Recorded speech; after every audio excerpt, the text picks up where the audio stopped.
look at our facility and you visited it at all, you realize that we just run out of space all the time. Basically, we're looking for a bigger place that we could house more animals, hopefully, but also have space for just a lot of other things that we'd like to do, incorporate into our program.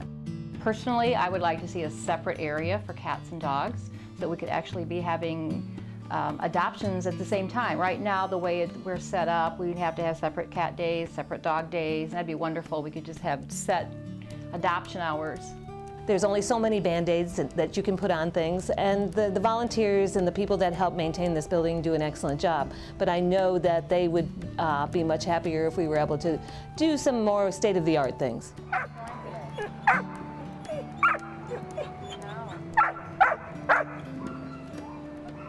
There's a lot of things around here that just break. It's getting old, and you know, there's not a lot of ways that we can set it up better. We keep trying and we keep trying to improve, but we're squashed for space.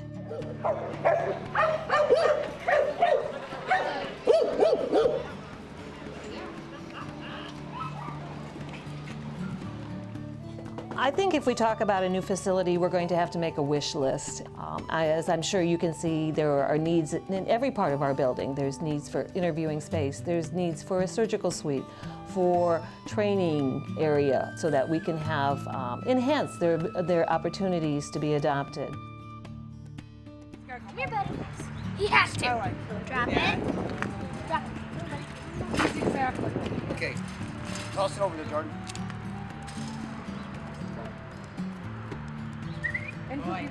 I'd like to see in rooms where we could introduce the dogs and the cats to new people coming to look at them in a more comfortable setting where you could sit down and relax with the people and watch their interactions with the animals and see, so they can pick out the right puppy in the litter too.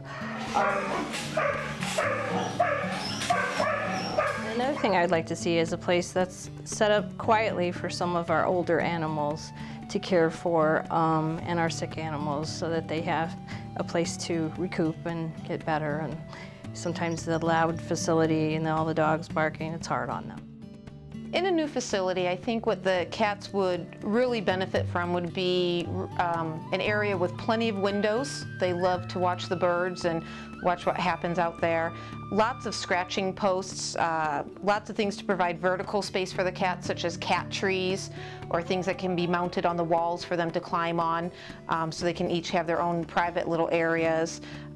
It would be great to have a ceiling that doesn't have insulation exposed.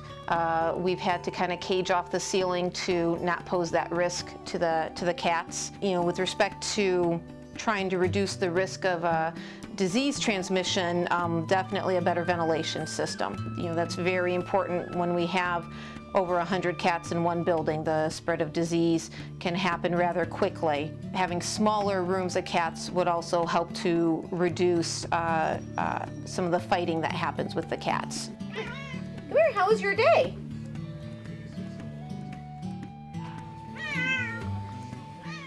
I think, you know, the word location is probably one of the foremost things that we need to think about. You know, as they say, location, location, location.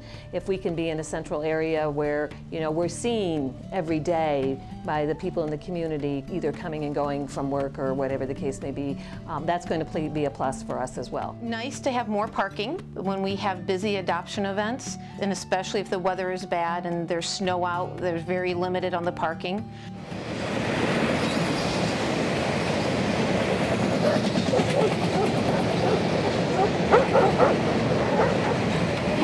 Well, every animal deals with the train differently, and would we like a location that didn't have a train? I think the answer would be yes, amen, we would.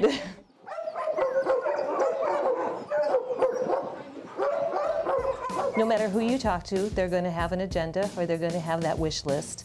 And our goal is to put those wish lists together and come up with a project or a building that's going to meet the needs of all the volunteers that are here.